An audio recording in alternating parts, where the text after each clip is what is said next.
اما بعد فاعوذ باللہ من الشیطان الرجیم بسم اللہ الرحمن الرحیم اہدنا الصراط المستقیم اللہم صلی علی محمد وعلی آل محمد کما صلیت علی ابراہیم وعلی آل ابراہیم انک حمید مجید اللہم بارک علی محمد وعلی آل محمد کما بارکت علی ابراہیم وعلی آل ابراہیم انک حمید مجید۔ تقلید کے حوالہ سے میں نے پہلے دن گزارش کی تھی کہ 4 باتیں سمجھنا از حد ضروری ہے۔ نمبر 1 تقلید کا معنی، نمبر 2 تقلید کے دلائل، نمبر 3 تقلید پر ہونے والے اعتراضات اور ان کے جوابات، نمبر 4 تقلید نہ کرنے کے نقصانات۔ یہ 4 باتیں ذہن میں ہوں پھر تقلید کا مسئلہ سمجھ آتا ہے۔ سب سے پہلے تقلید کیا ہے اس پر بات ہوئی۔ تقلید کے دلائل چل رہے تھے۔ گزشتہ درس میں قرآن کریم سے دلائل پیش کیے تھے اور آج کے سبق اور درس میں احادیث سے تقلید کے ثبوت پر دلائل پیش ہوں گے۔ صحیح بخاری باب اجر الحاکم اذا اجتہد فاصاب او اخطأ۔ حضرت عمر بن عاص رضی اللہ عنہ فرماتے ہیں کہ رسول اکرم صلی اللہ علیہ وسلم نے فرمایا اذا حکم الحاکم فاجتہد ثم اصاب فلہ اجران واذا حکم فاجتہد ثم اخطأ فلہ اجر، کہ جب حاکم اجتہاد کرے اور اجتہاد درست ہو اللہ 2 اجر دیتے ہیں، اور اگر اجتہاد کرے اور اجتہاد میں خطا ہو جائے تو اللہ 1 اجر دیتے ہیں۔ ہمارا اس حدیث سے استدلال کیسے ہے کہ حاکم اجتہاد کرتا ہے شرعی مسائل کے لیے، اس کا دنیاوی مسائل سے کوئی تعلق ہی نہیں ہے۔ رسول اللہ صلی اللہ علیہ وسلم بات سمجھا رہے ہیں۔ اجتہاد کی ضرورت اس لیے پیش آئی کہ جس مسئلے کی ضرورت تھی وہ قرآن کریم اور حدیث پاک میں صراحتاً موجود نہیں تھا، اور ہر بندہ اجتہاد نہیں کرتا بلکہ ایک کرتا ہے۔ تو جب ایک اجتہاد کرے گا باقی اس کی بات کو مانیں گے، اسی کا نام تقلید ہے۔ اگر لوگوں نے بات ماننی ہی نہیں تو پھر اجتہاد کرنا کس لیے ہے؟ اس سے معلوم ہوتا ہے کہ جب اجتہاد ہے تو جو مجتہد نہیں وہ مجتہد کے اجتہاد کو مان لے گا، اسی کا نام تقلید ہے۔ تو تقلید کا ثبوت صحیح بخاری سے ہے۔ میں نے صحیح بخاری کی حدیث سب سے پہلے اس لیے پڑھی ہے کہ عام طور پہ تاثر یہ دیا جاتا ہے کہ قرآن کریم کے بعد سب سے پہلا نمبر بخاری شریف کا۔ ہم نے کہا چلو جس کو آپ پہلا نمبر دیتے ہیں ہم بطور دلیل میں اس کو پہلے پیش کر لیتے ہیں تاکہ الجھن ہی ختم ہو جائے۔ یہاں اس حدیث پاک میں کئی ایک باتیں ہیں جو سمجھنے والی ہیں۔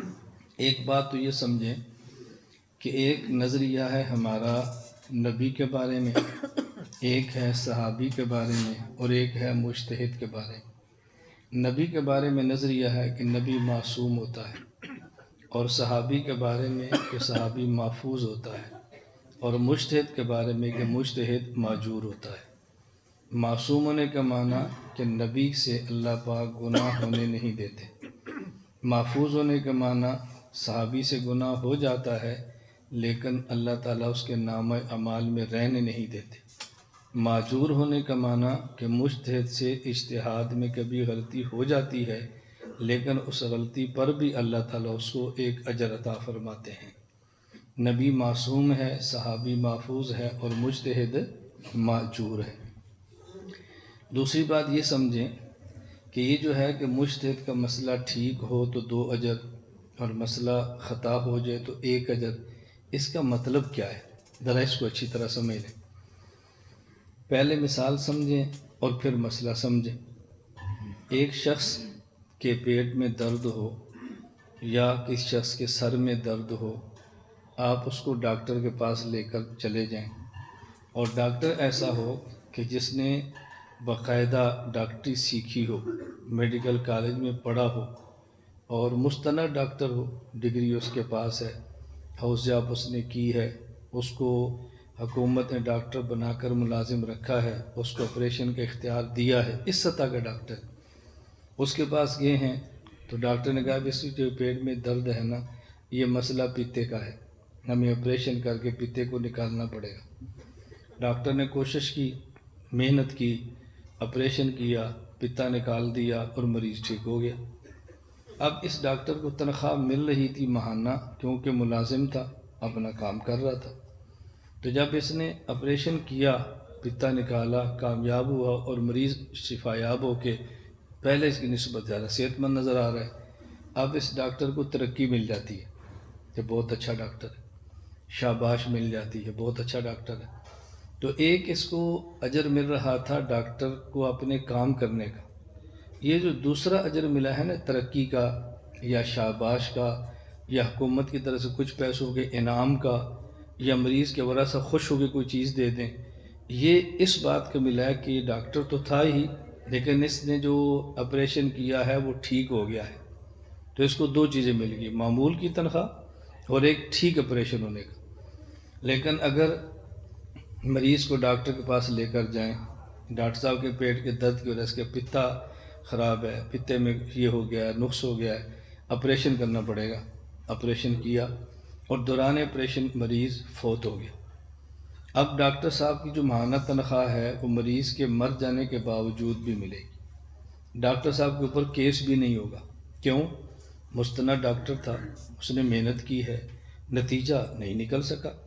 اب اس کو اس کی محنت پر ایک اجر ملے گا ڈاکٹر ہونے کا اور ڈاکٹر کی محنت کرنے کا، لیکن نتیجہ نہیں نکل سکا، وہ جو دوسری تھی ترقی یا شاباش وہ اس کو نہیں ملے گی۔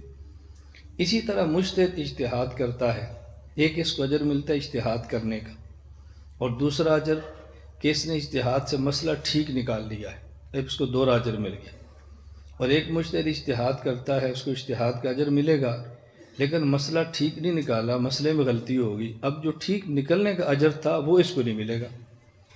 اب یہ مسئلہ ٹھیک ہے یا نہیں، یہ فیصلہ ہم نہیں کر سکتے، یہ فیصلہ تو اللہ پاک کریں گے یا اللہ کے نمائندے اللہ کے رسول کریں گے۔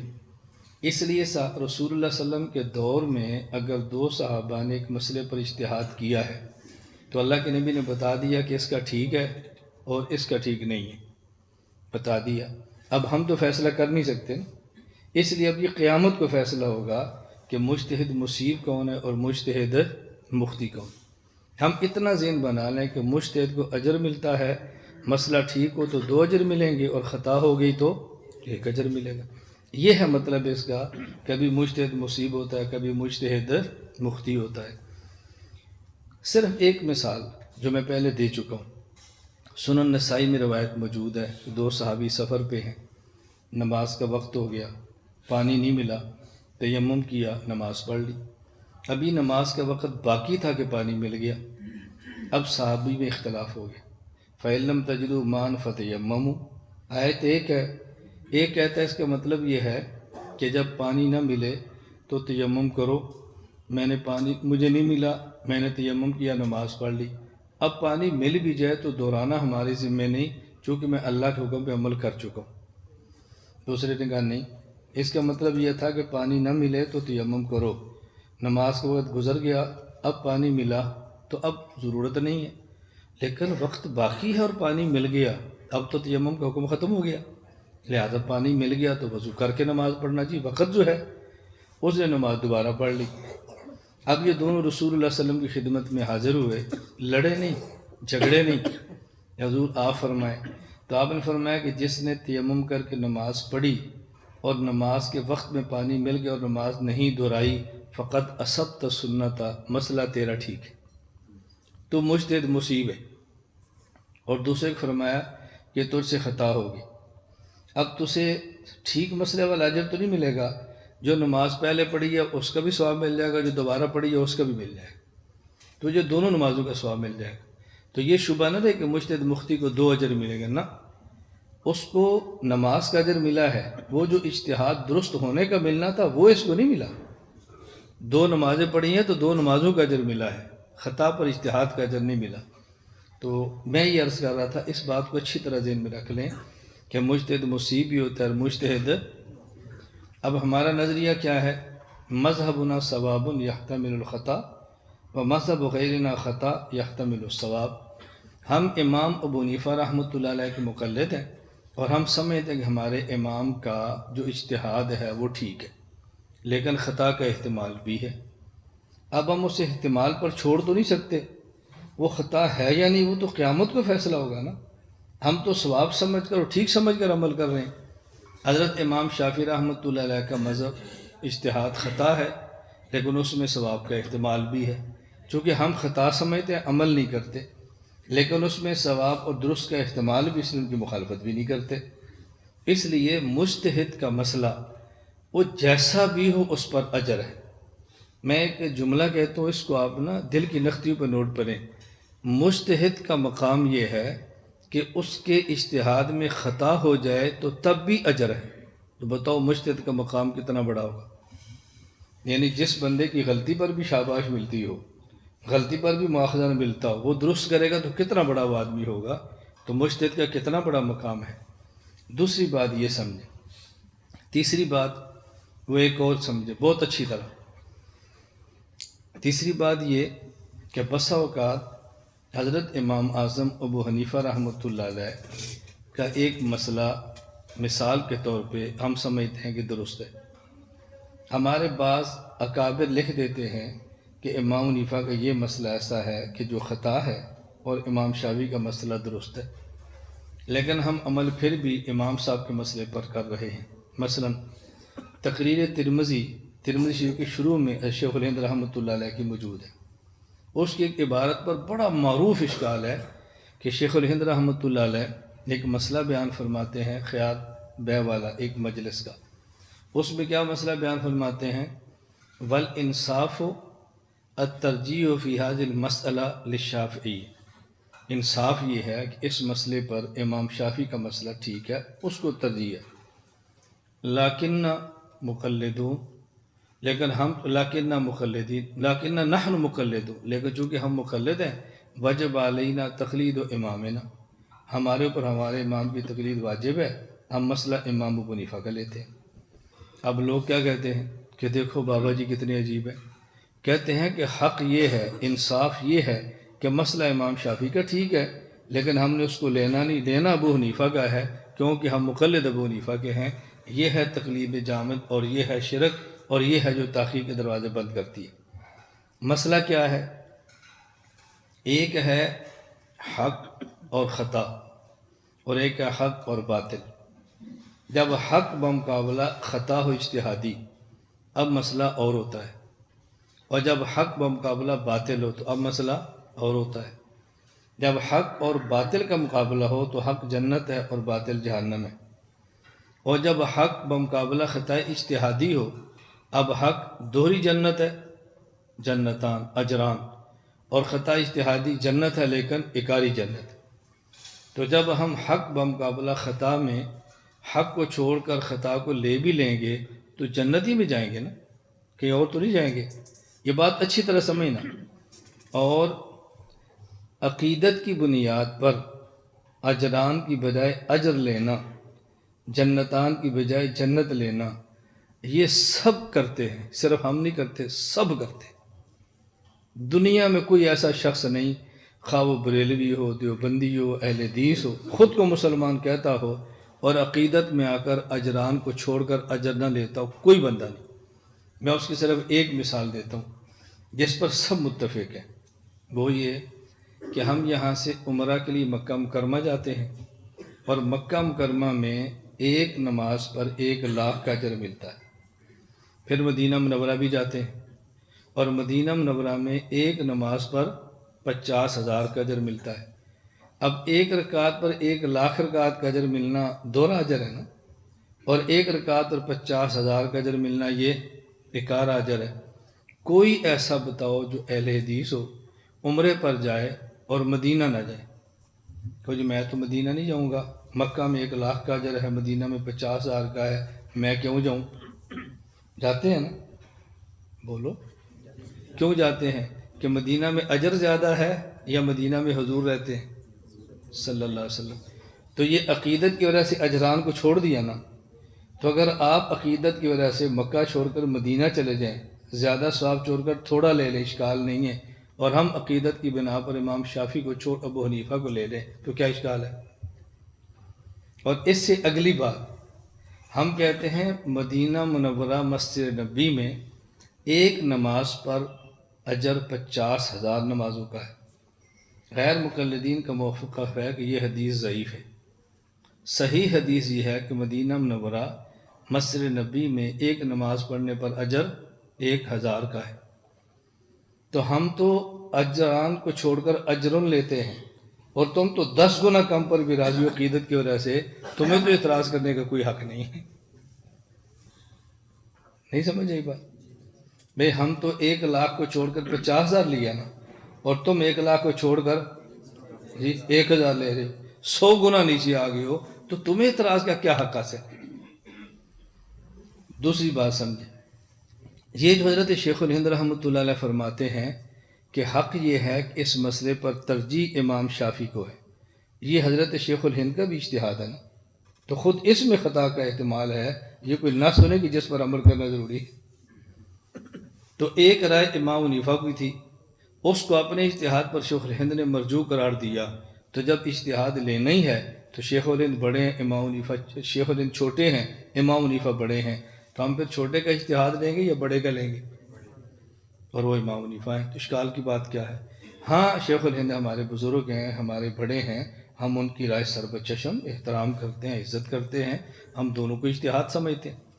میں گزارش کروں یہ باتیں آپ کو سمجھ آ جائیں گی نا، پھر ہر سوال پر آپ کو جواب نہیں تلاش کرنا پڑے گا، بنیاد سمجھ آ جائے گی تو ہر مسئلے پر تمہیں مستقل جواب تلاش نہیں کرنا پڑے گا، اصول آپ کے ذہن ہوں گے تو جواب بہت آسانی سے مل جائے گا۔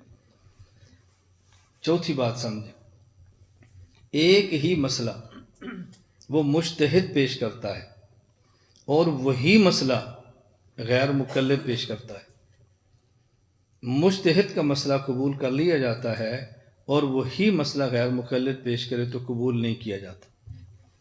اس کی وجہ کیا ہے؟ مسئلہ ایک ہی ہے، لیکن ہم ایک کو قبول کر رہے ہیں، دوسرے کو نہیں قبول کر رہے۔ مثال کے طور پہ مکہ مکرمہ آپ بھی جاتے ہیں، میں بھی جاتا ہوں، مدینہ منورہ آپ بھی جاتے ہیں، میں بھی جاتا ہوں۔ جو نہیں جا سکے اللہ ان کو اپنے کرم سے لے جائے، اور ہم سے زیادہ بار لے جائے، اور بار بار اللہ ان کو لے جائے۔ تو بعض لوگ کہتے ہیں یار وہاں کا امام رفع الیدین کرتا ہے، تمہیں تکلیف نہیں ہوتی، فیصلہ بات کا کرتا ہے تو تمہیں برداشت نہیں ہوتا۔ وہاں بولو نا، ان کے خلاف کرو نا بات، پتہ چلے نا۔ دیکھو عجیب سے تانے، ہم آگے جواب کیوں نہیں دے پاتے کہ ہم بات سمجھے نہیں ہوتے؟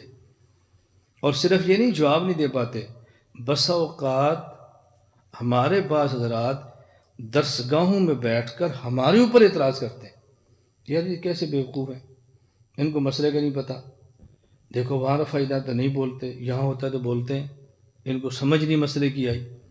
میں نے کہا بات اچھی طرح سمجھنا، پہلے مثال سمجھو پھر مسئلہ سمجھنا۔ شاگرد استاذ کی درسگاہ میں 10 ہیں جو پڑھتے ہیں، ان میں سے ایک شاگرد ایسا ہے جس کا والد فیکٹری کا مالک ہے، اور شاگرد ایسا ہے جو نیک ہے، متقی ہے، محنتی ہے۔ اس کا والد بیمار ہو گیا، شاگرد والد کے پاس اسپتال میں چلا گیا، پوری رات وہ جاگتا رہا ابا جی کی خدمت کی وجہ سے۔ صبح درسگاہ کے وقت پہنچا اور سبق کے اندر آ گیا۔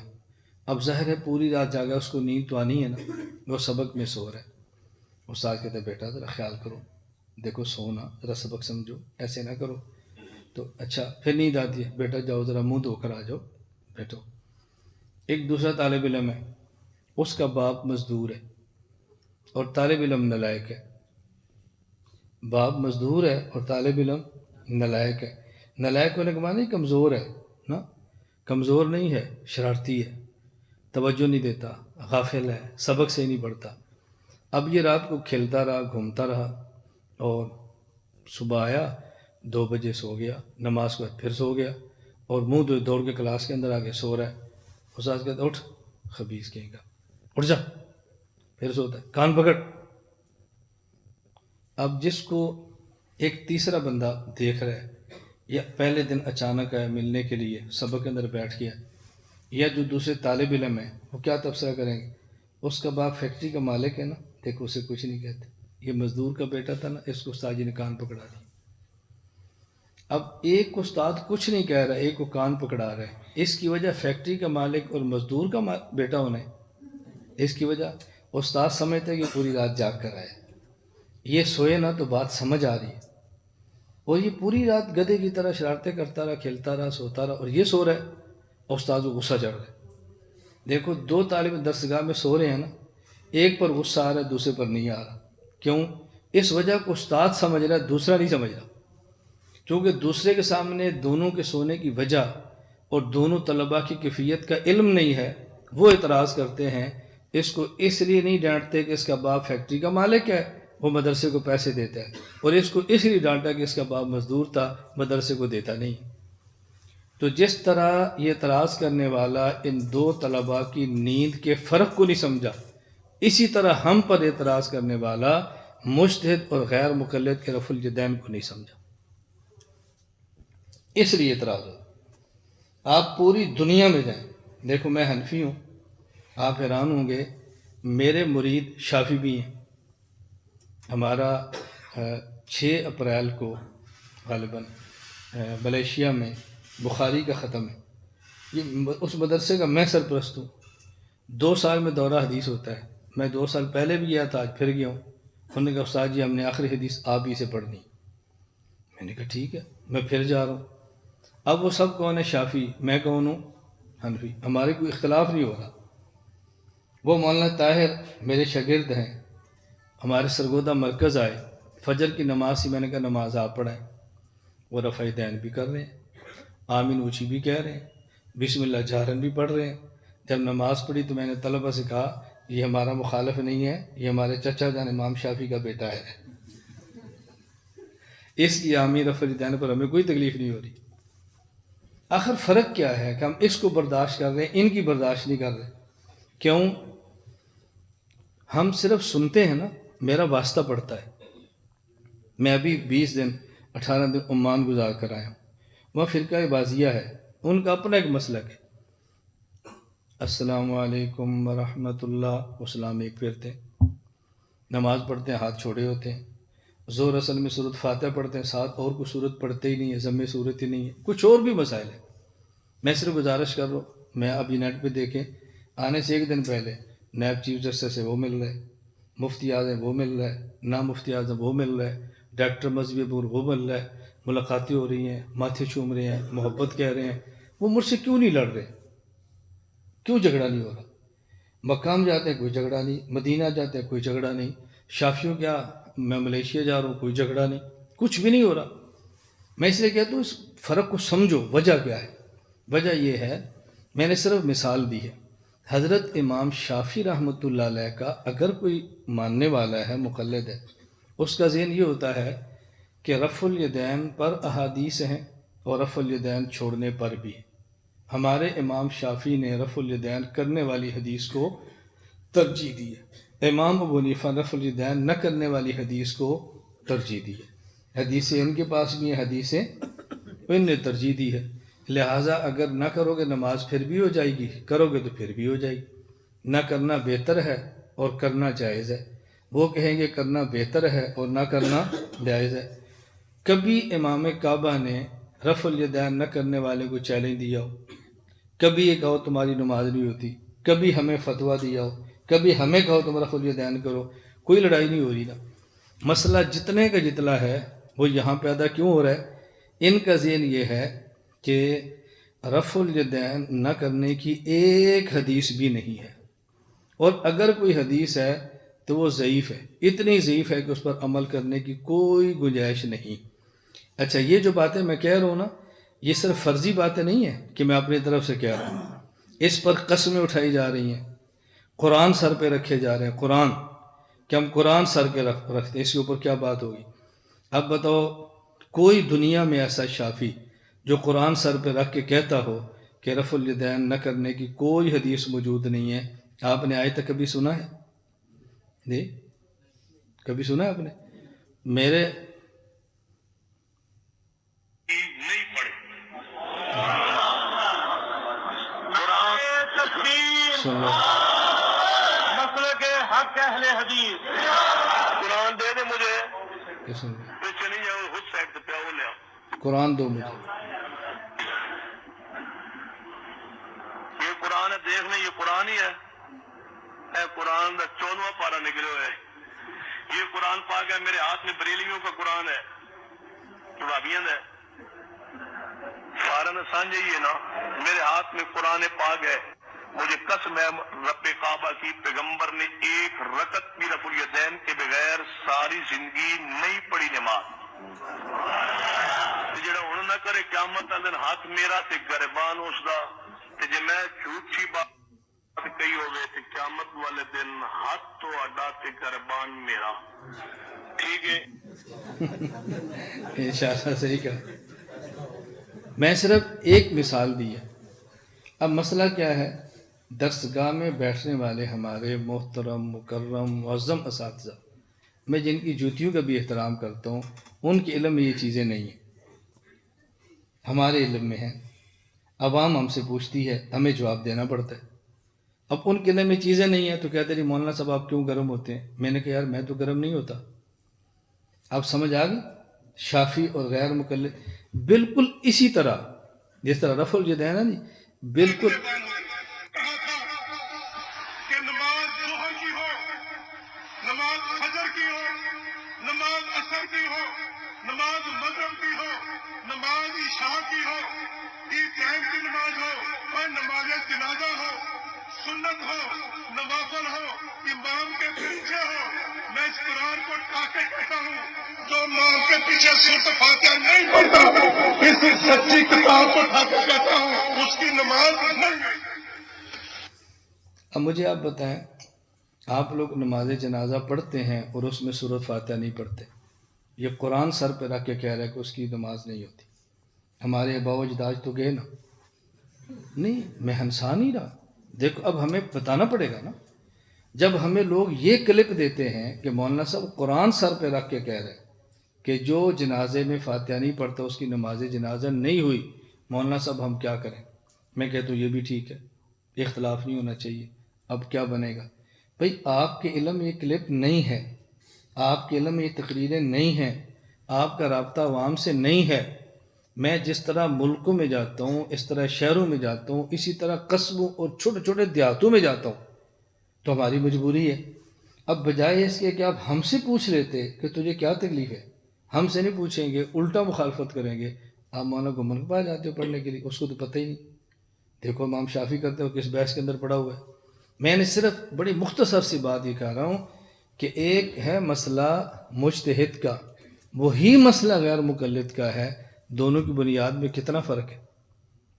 جس طرح دو طالب علم کلاس میں سوئے نا، ان دونوں کی نیند میں فرق ہے. استاذ ایک کو ڈانٹ رہے دوسرے کو کچھ نہیں کہہ رہا. اسی طرح ایک رفع الیدین غیر مقلد کا ہے اور ایک مقلد کا ہے، دونوں میں یہی فرق ہے. اب یہ جملہ میں کہتا نا تو شاید آپ کو غصہ آتا. یہ جملہ رئیس المناظرین حجت اللہ فی الارض مولانا محمد امین اکاڑوی رحمۃ اللہ علیہ فرمایا کرتے تھے، جن کے درس کا تسلسل آج آپ کے جامعہ میں چل رہا ہے نا. یہاں حضرت آیا کرتے تھے، اب میں آ رہا ہوں. حضرت فرماتے تھے کہ تم لوگ سمجھتے نہیں ہو، وہ خود کو نبی کے مقام پہ سمجھتا ہے، تم اس کو امام شافی کے مقام پہ بٹھا دیتے ہو. وہ نبی کے مقام پہ خود کو سمجھتا ہے. کیا معنی؟ اگر آپ نے رفع الیدین نہیں کیا تو وہ کہے گا نماز نہیں ہوتی نہیں. اس کے علاوہ کوئی حدیث ہی نہیں ہے. وہ ایسے بات کر رہا ہے جیسے نبی کر رہا ہوتا ہے. اور جب میں بات کرتا تو حضرت فرماتے آپ اس کو امام شافی کا رتبہ دے دیتے ہو. یہ رفع الیدین کرتے ہیں تو کیا وہ امام شافی بھی تو کرتے تھے؟ تم نے امام شافی سمجھا ہوا ہے، اس نے خود کو نبی سمجھا ہوا ہے. اب حضرت کا جملہ بہت سخت اگلا، وہ میں لفظ بھی نقل نہیں کرتا. فرماتے یہ ہیں کیا؟ میں صرف موٹی سی گزارش کر رہا ہوں کہ ایک مسئلہ مجتہد کا ہوگا، وہی مسئلہ غیر مجتہد غیر مقلد کا ہوگا، لیکن دونوں مسئلوں میں زمین و آسمان کا فرق ہے. ہم نے کبھی کسی غیر مقلد سے بات ہی نہیں کی. میں ابھی عمان پہ تھا، ایسے مجلس تھی، ایک آدمی نے سوال کیا. اس نے کہا مولانا فرقہ وریت آپ پھیلا رہے ہیں. میں نے کہا بہت اچھا آپ نے سوال کیا.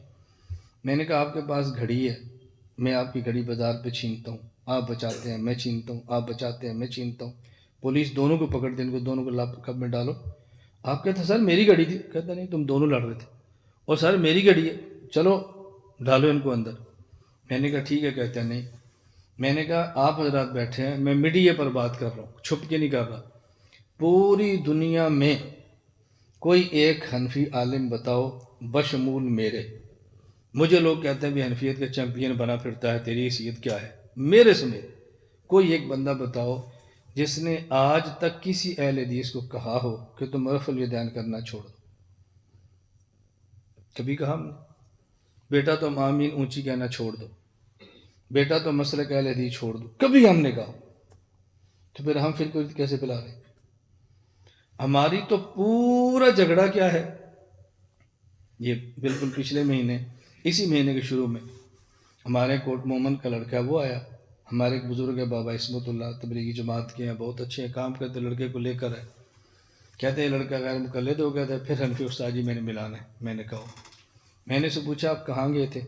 کہا جی 21 دن کی ٹریننگ کے لیے جماعت الدعوہ کے ساتھ گیا تھا۔ میں نے کہا تم پہلے کیا تھے؟ کہا جی حنفی۔ میں نے کہا اب کیا ہو؟ کہا جی اہل حدیث۔ رفع دین پہلے کرتے تھے؟ کہا نہیں۔ اب کرتے ہو؟ جی ہاں۔ میں نے کہا وہاں کتنے لڑکے تھے؟ کہا 400۔ میں نے کہا کیا کرتے تھے؟ کہتے ٹریننگ۔ میں نے کہا ٹریننگ کے بعد کہاں گئے؟ کہتے پاکستان۔ تو میں نے کہا ٹریننگ پاکستان استعمال کرنی ہے، ٹریننگ کر کے پاکستان تم آ رہے ہو، گرفتاری ہماری ہو رہی ہے۔ میں نے کبھی آپ سے کہا ٹریننگ کرو؟ بولو، میں کہہ رہا ہوں تو ٹریننگ وہ کر رہے ہیں، واپس پاکستان آ رہے ہیں، گرفتاری ہماری ہو رہی ہے، تلاشی ہماری ہو رہی ہے۔ میں نے کہا جب تم نے ٹریننگ کی تو کیوں کی؟ جہاد کے لیے۔ تو میں نے کہا کہاں جہاد کرنا ہے؟ پاکستان میں۔ جی کشمیر۔ تو میں نے کہا جاتے کیوں نہیں پھر؟ میں نے کہا بیٹا سمجھو، میں جو تمہاری مخالفت کرتا ہوں نا، تم جہاد نہیں کرواتے، جہاد کے نام پہ لڑکا لے کر جاتے ہو، 21 دن کے بعد اہل حدیث بنا کر واپس لاتے ہو۔ تو منع تو تم کر رہے ہو، پھر رفع نہیں کرتے، غلط کرتے ہو، کرو، آمین اونچی کہو، فلاں کام کرو، اہل حدیث بنو۔ ہم تو نہیں کہہ رہے دیوبندی بنو۔ میں اس لیے گزارش کرتا ہوں یہاں اگر کوئی اداروں کے لوگ بیٹھے ہو نا، وہ بھی ہماری بات سمجھیں۔ ہم دیوبند والوں نے کبھی نہیں کہا رفع دین چھوڑ دو، آمین آہستہ کو، اہل حدیث چھوڑو، دیوبندی، کبھی نہیں کہا۔ یہ ہمیشہ تم نے محنت کی ہے۔ جب ہمارے بچوں کو خراب کرو گے تو ہم اپنے بچے کو بچائیں گے نہیں؟ بھئی جب میں ان سے گھڑی چھینوں گا اپنی گھڑی بچائیں گے نہیں؟ اور آپ لوگ ہم دونوں کو کہتے ہو لڑ رہے ہو، یہ تو سمجھو گھڑی ہے کس کی، وہ چین کون رہا ہے۔ تو جب یہ بات سمجھ آتی ہے نا پھر سارے جھگڑے ختم ہوتے ہیں۔ میں خیر صرف مسئلہ یہ سمجھا رہا تھا کہ ایک مسئلہ مجتہد کا، وہی مسئلہ غیر مقلد کا، لیکن دونوں میں بہت بڑا فرق ہے۔ میں نے مثال کے طور پہ آپ کے سامنے ترک رفع الیدین کا مسئلہ بیان کیا ہے۔ یہ بات سمجھ آ گئی ہے؟ میں نے چونکہ دلائل پورے کرنے سے مختصر بات کر رہا ہوں تاکہ بات آپ کے سامنے سمجھ آئے۔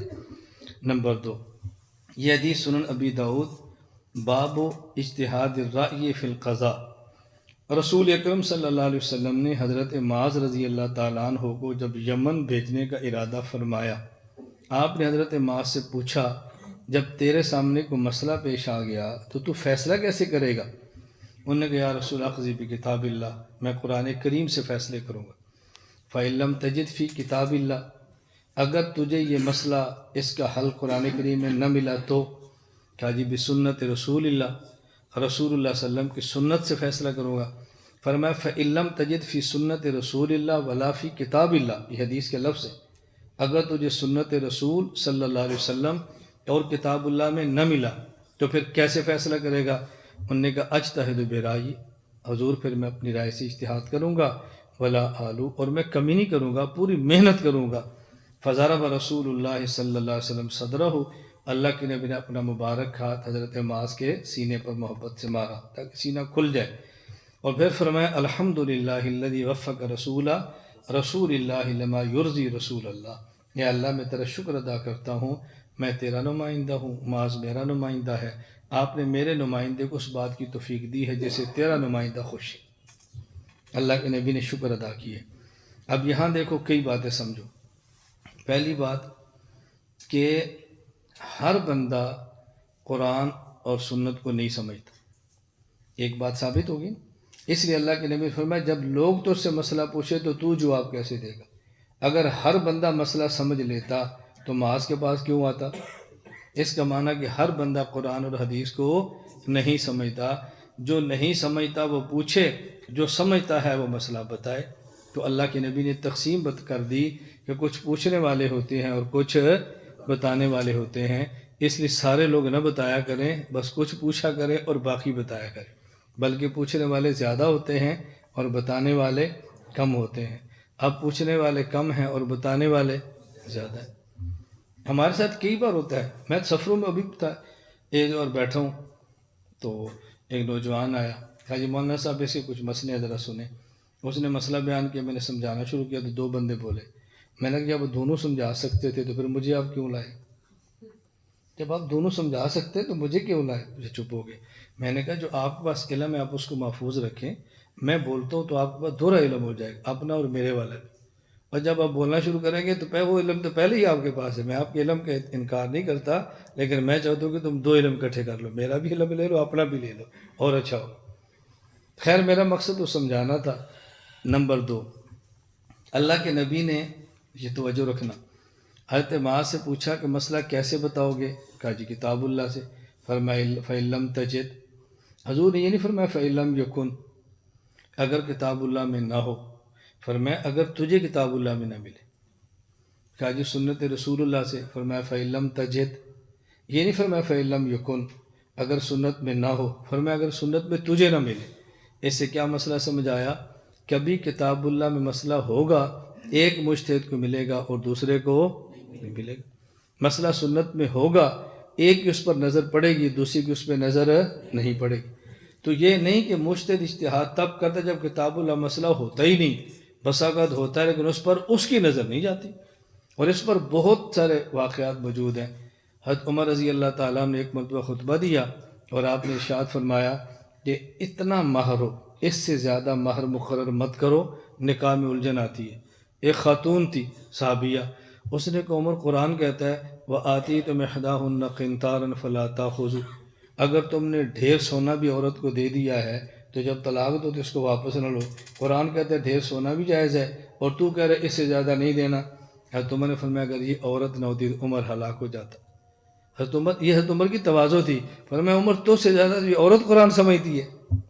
اس سے یہ نہ سمجھنا کہ عورت واقعتاً زیادہ سمجھتی ہے، مقصد عمر رضی اللہ تعالیٰ کو سمجھانا یہ تھا کہ آدمی کو اپنے علم پہ ناز نہیں کرنا چاہیے۔ اب دیکھو ایک عورت کی نظر چلی گئی ہے، حضرت عمر کی نہیں کی، وہ عورت بھی عام عورت تو نہیں تھی نا، رسول اللہ صلی اللہ علیہ وسلم کی مجالس میں شریک ہے، تو بس اوقات ایک مسئلہ ہوگا لیکن اس کو نظر نہیں آئے گا۔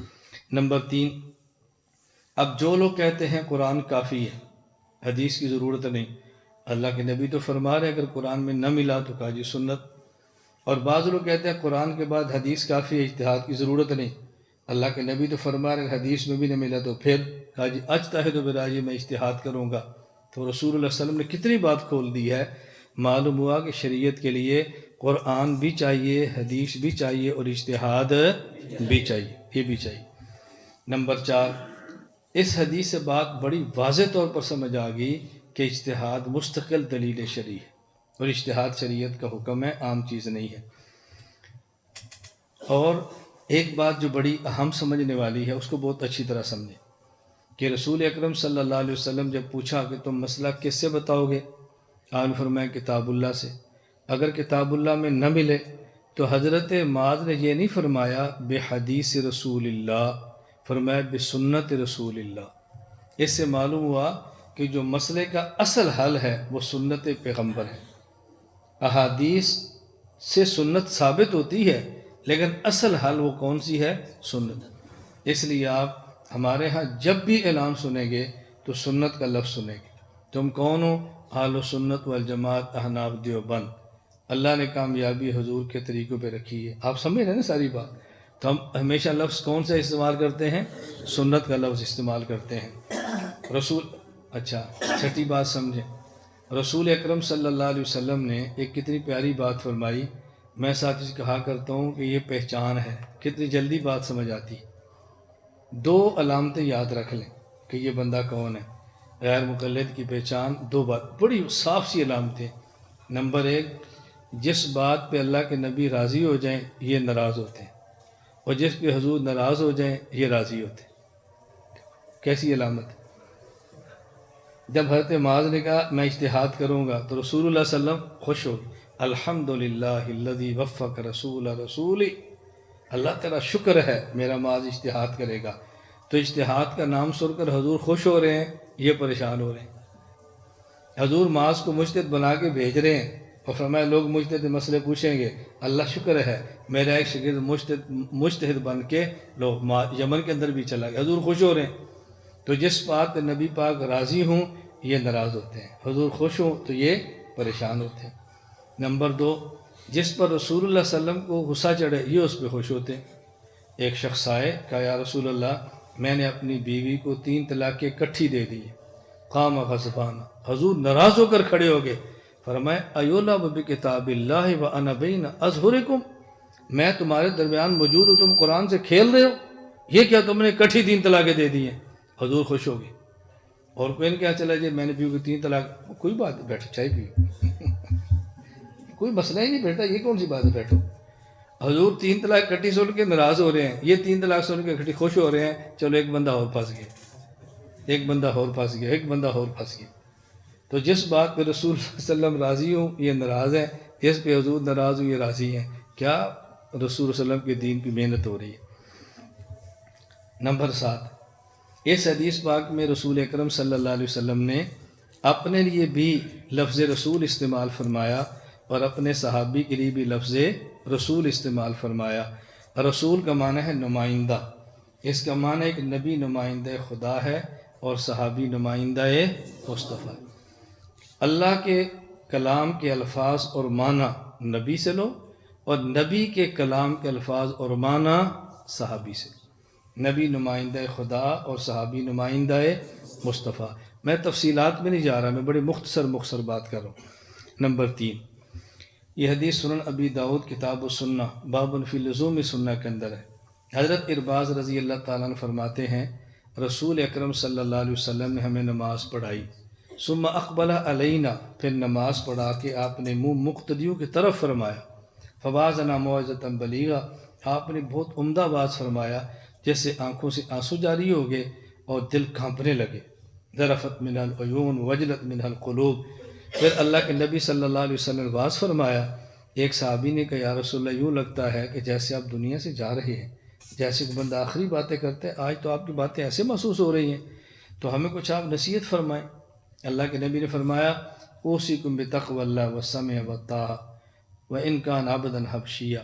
آپ نے فرمایا دیکھو بات سننا اور عمل کرنا، اگرچہ بات کہنے والا حبشی غلام ہی کیوں نہ ہو، میری بات کرے، سنو اور اس پر عمل کرو. فإنہ من یعش منکم بعدی فسیری اختلافا کثیرا، میں دنیا میں نہیں ہوں گا، میں چلا جاؤں گا، تم میرے بعد ہوگے اور پھر تمہیں دین میں اختلافات نظر آئیں گے. جب اختلاف نظر آئیں فعلیکم بسنتی وسنت الخلفاء الراشدین المہدیین، اگر اختلاف نظر آئے تو پھر میری سنت اور خلیفہ راشد کی سنت. میں آدھا منٹ بیان روکتا ہوں، آپ سارے کیمرہ دیکھو، چھپ چھپ کے جو دیکھ رہے ہیں تو کھل کے دیکھ لو. اب یہ سامنے بیٹھے پھنسے ہو، مجھے بھی دیکھ رہے، ایسے دیکھ رہے، مولانا صاحب بھی دیکھے کیا یہ منہ میری طرف ہے، میں بیان روکتا ہوں کہ تجھے دیکھ لو. اب نہیں دیکھتے. میری آپ کی کوئی لڑائی ہے، جب میں چاہتا ہوں نہ دیکھیں تو آپ کن اکھیوں سے دیکھتے ہیں، اور جب میں کہتا ہوں دیکھو اب نہیں دیکھتے. شروع کریں. میں تو آپ کی رعایت کرتا ہوں تاکہ بات دیکھیں نا، بات سمجھ نہیں ہے، آپ کا دماغ ادھر ہوگا تو پھر مسئلہ نہیں. یہ تو ہمارا میڈیا اس نے چلنا ہے، یہ چلتا رہے گا، اس کی آپ فکر نہ کرو. یہ تو ہم نے اس وقت شروع کیا تھا جب سارے حرام کہتے تھے، ایسے ہی ہے. اور اب اس وقت چل رہا ہے جب سارے حلال کہیں نہ کہ استعمال کرتے ہیں، جو حرام کہتے ہیں وہ بھی کرتے ہیں، جو حرام نہیں کہتے وہ بھی کرتے ہیں، سب لگے ہوئے ہیں. اب اس سے کوئی نہیں نکلتا. اور ہم نے اس ضرورت کا ادراک اس وقت کیا تھا جب سب ہمیں کہتے ہیں شہرت کا بھوکا ہے، ویڈیو بناتا ہے، اس کو لیڈر بننے کا شوق ہے، ہم اس کو اچھی طرح جانتے ہیں. میں نے کہا ٹھیک ہے، لیکن میں تو نہیں کہتا میں بھی آپ کو اچھی طرح جانتا ہوں. یہ لڑائی کا فائدہ نہیں ہوتا. میں نے ایسے عرض کیا، آپ یقین فرماؤ ہمارے حضرت حکیم اختر رحمۃ اللہ علیہ نے ویب سائٹ خانقاہ.com پہ لکھ کے لگایا ہوا تھا جو ویڈیو بنایا میری خلافت سلب ہے، اور میں نے 6 سال حضرت کی موجودگی میں ویڈیو بنائی ہے. ایک دن بھی بلا کر نہیں فرمایا تم کیوں بناتے ہو، ایک دن بھی نہیں فرمایا کہ تم کیوں بناتے ہو. میں نے اس لیے کہا کہ میں جو کام کرتا ہوں نا جھجکتا نہیں ہوں، بلا جھجک کرتا ہوں، اور بغیر کسی ملامت کرنے والے کی ملامت کے پرواہ کیے کرتا ہوں. اب جو میں نے شروع کیا نا، جو میں درمیان میں آپ کو نہیں پتہ کتنی الجھنیں تھی. یہ جو بیان چل رہا ہے نا، آپ کو نہیں پتہ اس کو کون کون سن رہے ہیں دنیا میں، کیسے کیسے جبال علم بیٹھ کے سنتے ہیں، آپ کو اندازہ بھی نہیں ہے۔ میں ابھی عمان میں تھا، دیوبند کے فضلاء بیٹھے تھے، انہوں نے کہا حضرت، میں قسم اٹھا کر جھوٹ رہی ہوں، انہوں نے کہا ہم دیوبند میں تھے، مفتی ابوالقاسم نعمانی دیوبند کے موجودہ مہتمم، انہوں نے فرمایا مولانا گھمن صاحب کو تو میں بھی سنتا ہوں۔ یہ مجھے دیوبند کے فضلاء بتا رہے ہیں، میں کسی عام بندے کی تو بات نہیں کر رہا۔ مولانا سعید احمد پالنپوری دیوبند کے موجودہ شیخ الحدیث، یہ میں آج سے 6 سال پرانی بات کر رہا ہوں، مجھے امریکہ سے فون کیا، اس میں دبئی میں تھا، میں سعید احمد بات کر رہا ہوں امریکہ سے۔ میں نے کہا جی میں نے پہچانا نہیں، کہا آپ نے تعارف پوچھے، اس لیے کہہ رہا ہوں مفتی سعید احمد پالنپوری، میں اس وقت امریکہ میں ہوں، اور مولانا خوشی اس بات کی ہے کہ بچے ہمارے ہیں، سنبھالے آپ نے، بچے ہمارے ہیں۔ یہ میں 6 سال پرانی بات کر رہا ہوں، اب تو 6 سال بعد کی بات ہے نا، یہ 3 سال یا 2 سال پہلے کی بات ہے۔ حضرت الفقار صاحب دیوبند کے ہندوستان کے دورے پر گئے تھے، حضرت بیٹھے تھے، ان کی موجودگی مجھے مولانا حبیب اللہ صاحب نے فرمایا کہ ہم دارالعلوم دیوبند سہارنپور جہاں جہاں گئے، ہمیں کوئی ایک مجلس یاد نہیں کہ جب علماء نے آپ کا نہ پوچھا ہو حضرت گھمن صاحب کا کیا حال ہے۔ کہتے ہمیں عجیب لگتا تھا، اس کو بھی حضرت گھمن کہتے ہیں۔ یہ میں 3 سال کہتے ہمیں تعجب ہوتا ہے، اتنی ادب سے کہہ رہے ہیں، ہمارے یہاں تو یہ خطیب ہے، لٹا پٹا جیسے پیسے کی اور تقریریں کی اور پیسے کمائے، ہم تو یہ تصور لیے بیٹھے تھے۔ انہوں نے کہا ہم ایک مجلس میں تھے تو وہاں علماء نے فرمایا کہ ویڈیو جائز نہیں ہے، مفتی تقی عثمانی صاحب جواز کے قائل ہیں، ہم نے ان کے دلائل کے جواب لکھ کر بھیج دیے۔ مولانا حبیب اللہ صاحب فرمان لگے میں نے کہا کہ مولانا گھمن صاحب بناتے ہیں، کہا اس کی بات نہ کرو، ان پر چھوڑ دو، ان پر بات نہ کرو۔ یہ میں آپ پرانی باتیں کہہ رہا ہوں، اب آپ اندازہ فرما سکتے ہیں لوگ کتنی دور اس کو سن رہے ہیں۔ مسائل خیر ہوتا ایسی میڈیا پر درمیان میں بات آ گئی، میں جو بات سمجھا رہا تھا، اللہ کے نبی نے فرمایا کہ جب میرے دین میں اختلاف دیکھو تو سنت کو لازم پکڑو، تمسکوا بہا واعضوا علیہا بالنواجذ، یہ اللہ کے رسول نے فرمایا صلی اللہ علیہ وسلم۔ یہاں پر کئی باتیں سمجھنے کی۔ پہلی بات یہ جو ہمارے یہاں پریشانی ہے کہ یہ دین میں اختلاف ہے، وہ تو اللہ کے نبی نے فرمایا کہ اختلاف ہوگا، اس پر کیا پریشان ہونا ہے۔ اگلا مسئلہ کہ اختلاف کا حل کیا ہے، جو اللہ کے نبی نے فرمایا اس پر عمل کر لو۔ رسول اللہ صلی اللہ علیہ وسلم نے اختلاف کے حل کے لیے حدیث کو پیش نہیں کیا، اختلاف کے حل کے لیے سنت کو پیش فرمایا۔ آپ علماء سے رابطہ کریں، علماء سے پوچھیں جی حدیث کی 16 قسمیں، سنت کی کتنی قسمیں؟ اچھا جی حدیث موضوع بھی ہوتی ہے، کبھی سنت بھی موضوع ہوتی ہے، جی حدیث منسوخ بھی ہوتی ہے، کبھی سنت بھی موضوع ہوتی ہے۔ ایک مسئلے پر 6 حدیثیں ہیں، کبھی ایک مسئلے پر 6 سنتیں بھی ہوتی ہیں۔ اس لیے اللہ کے نبی نے مسائل کے حل کے لیے سنت کو پیش کیا ہے، مسائل کے حل کے لیے حدیث کو پیش نہیں کیا۔ دوسری بات سمجھو، رسول اکرم صلی اللہ علیہ وسلم فرمایا علیکم بسنتی و سنت الخلفاء، میری سنت اور خلیفہ راشد کی سنت، یہ 2 ہوگی۔ آگے فرمایا تمسکوا بہا، اب طلبہ سمجھتے ہیں ایک ہے ہا ایک ہے ہما، ہا ضمیر واحد ایک کے لیے ہے، ہما ضمیر تثنیہ 2 کے لیے ہے۔ علیکم بسنتی و سنت الخلفاء، جب سنتیں 2 ہیں، سنت مصطفیٰ سنت خلفاء، تو پھر تمسکوا بہما ضمیر تثنیہ کی ہونی چاہیے تھی، ان دونوں کو لازم پکڑو۔ آپ نے فرمایا تمسکوا بہا، اس کو لازم پکڑو۔ تو جب سنتیں 2 ہیں تو ضمیر واحد کی کیوں ہے؟ اللہ کے نبی نے سمجھایا ہے عمل کرنے کے لیے جس طرح سنت مصطفیٰ ضروری ہے، اسی طرح سنت خلیفہ بھی ضروری ہے۔ اس بنیاد پر مسترد نہیں کر سکتے یہ حضور کی سنت نہیں ہے، خلیفہ کی سنت ہے، یہ دیکھنے میں 2 ہیں، در حقیقت ایک ہے، در حقیقت ایک ہے۔ اس کی وجہ اچھی طرح سمجھنا، اس کی وجہ یہ ہے یہ جو دور خلافت راشدہ ہے یہ تکمیل دور نبوت ہے۔ یہ جملے کو سمجھانے کے لیے میں سمجھتا ہوں کم از کم گھنٹہ چاہیے، اور میں بات بہت سمیٹ رہا ہوں۔ دور خلافت راشدہ یہ تکمیل دور نبوت ہے۔ کیا معنی؟ بعض کام رسول اللہ صلی اللہ علیہ وسلم اپنی زندگی میں فرمانا چاہتے تھے، کسی عذر کی وجہ سے نہ وہ کام کر سکے، تو اس کام کو پھر خلفائے راشدین نے مکمل فرمایا۔ مثلا مسیلمہ کذاب کا آپ قتل کرنا چاہتے تھے، اپنی زندگی میں صحابہ کو بھیجا، حضرت اسامہ کو امیر بنا کے بیچا، ابھی قافلہ گیا ہے، رسول اللہ صلی اللہ علیہ وسلم فوت ہو گئے، تو اس کے بعد صدیق اکبر نے اس قافلے کو بھیجا اور اس کو مسیلمہ کو قتل کرایا۔ اب مسیلمہ کا قتل خواہش کس کی تھی؟ رسول اللہ صلی اللہ علیہ وسلم کی پوری کس نے کی؟ صدیق اکبر نے۔ یہ ہے دور خلافت راشدہ، یہ تکمیل دور نبوت۔ ہم تراویح پڑھتے ہیں 20 اور پڑھتے ہیں پورا مہینہ اور کراتے ہیں جماعت پورا مہینہ۔ توجہ رکھنا، تراویح مستقل سنت اور تراویح کی جماعت مستقل سنت۔ تراویح سنت موقدہ ہے۔ سوال یہ ہے کہ سنت موقدہ تو اسے کہتے ہیں ما واظب علیہ النبی صلی اللہ علیہ وسلم، جس پر حضور نے دوام فرمایا ہو۔ تو آپ نے تراویح کی جماعت پر دوام فرمایا تو پھر سنت کیسے بن گئی؟ یہ حکیم الامت تھانوی کا اعتراض ہے۔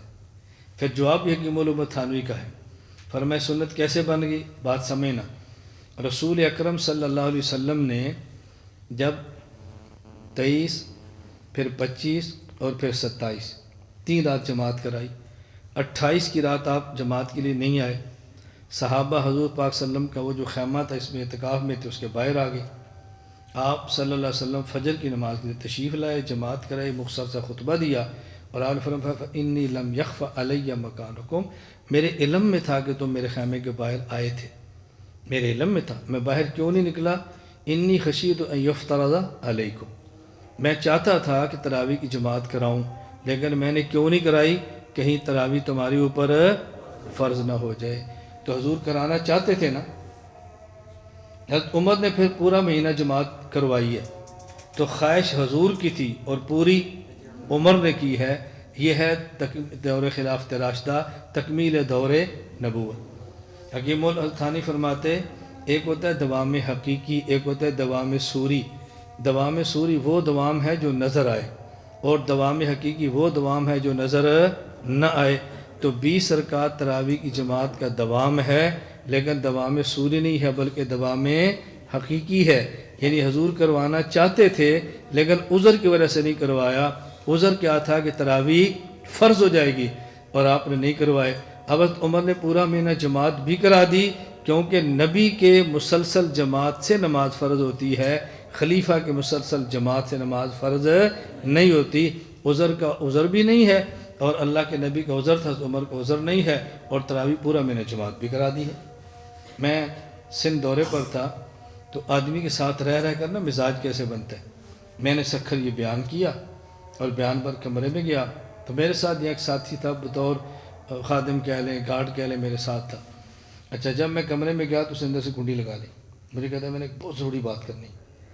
میں یہ سمجھا کہ شاید کوئی مسئلہ پیش ہو گیا ہوگا تو کہ میری حفاظت کے لیے بات ہوگی، اندر سے جو کنڈی لگا لی ہے اور سب کو روک دیا، کہتا ہے مجھے بہت ضروری بات کرنی ہے۔ تو میں نے سمجھا کوئی مسئلہ ہوگا، کوئی گرفتاری، کوئی کیس، کوئی مسئلہ، کوئی کچھ ہوگا، اتنا اہم کون سی بات ہے؟ میں نے کہا بتاؤ۔ مجھے وہ کہنے لگا آپ کے بیان پر میرے دل میں ایک سوال آیا ہے، مولوی تو میں ہوں نہیں، ابھی نہ پوچھا تو سوال نکل جانا ہے اس لیے میں نے کہا میری بات پہلے سنیں۔ میں نے کہا بتاؤ۔ سوال بہت پیارا تھا، میں نے کہا بتاؤ۔ اس نے کہا یہ جو آپ نے کہا کہ رسول اللہ صلی اللہ علیہ وسلم اگر جماعت کراتے تو فرض ہوتی تو حضور نے ہمیشہ نہیں کرائی، یہ ظہر کی سنت تو حضور نے ہمیشہ پڑھی ہے، وہ تو فرض نہیں ہے۔ فجر کی سنتیں ہمیشہ پڑھی، وہ تو فرض نہیں ہے۔ مغرب کی سنتیں ہمیشہ پڑھی ہیں، عشاء کی سنتیں ہمیشہ پڑھی، وہ تو فرض نہیں ہے۔ تو اگر تراویح کو ہمیشہ آپ جماعت کراتے پھر کیسے فرض ہو جاتی؟ اب دیکھو نا سوال کتنا معقول ہے اس کا۔ میں نے کہا بات سمجھنا، ایک ہے کسی نماز کو ہمیشہ پڑھنا اور ایک ہے کسی نماز کی ہمیشہ جماعت کرانا۔ آپ نے یہ نہیں فرمایا کہ میں تراویح ہمیشہ اس لیے نہیں پڑھتا کہ فرض نہ ہو جائے، آپ نے فرمایا میں تراویح کی جماعت اس لیے نہیں ہمیشہ کراتا کہ فرض نہ ہو جائے۔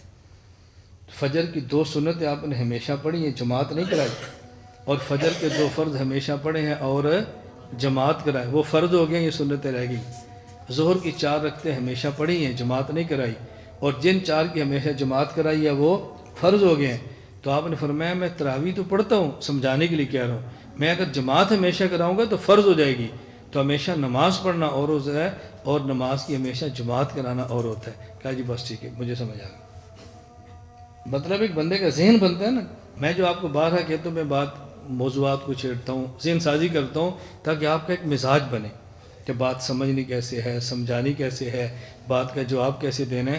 ہر بات کا مطالعہ نہیں کریں گے، پوری باتوں کا مطالعہ نہیں کر سکتے، لیکن اگر آپ نے تقلید کا سبق یہ پورا سن لیا نا، جو پہلے ہے اس کو میڈیا پر سن لیں، نیٹ پہ دیکھ لیں، اگر ابھی فائل ہے نہیں تو باہر سے ہی فائل لے لیں رکھ لیں، پھر تقلید کے متعلقہ کوئی سوال بھی آئے گا نا تو انشاءاللہ آپ کو الجھن نہیں ہوگی، آپ کا دل کرے گا کوئی سوال کرے، کیونکہ جواب آتے ہوں گے نا، اور جب جواب نہیں آتے ہوں گے تو آپ کا دل کرے گا مجھ سے سوال کوئی نہ کرے، بس جان چھوٹے۔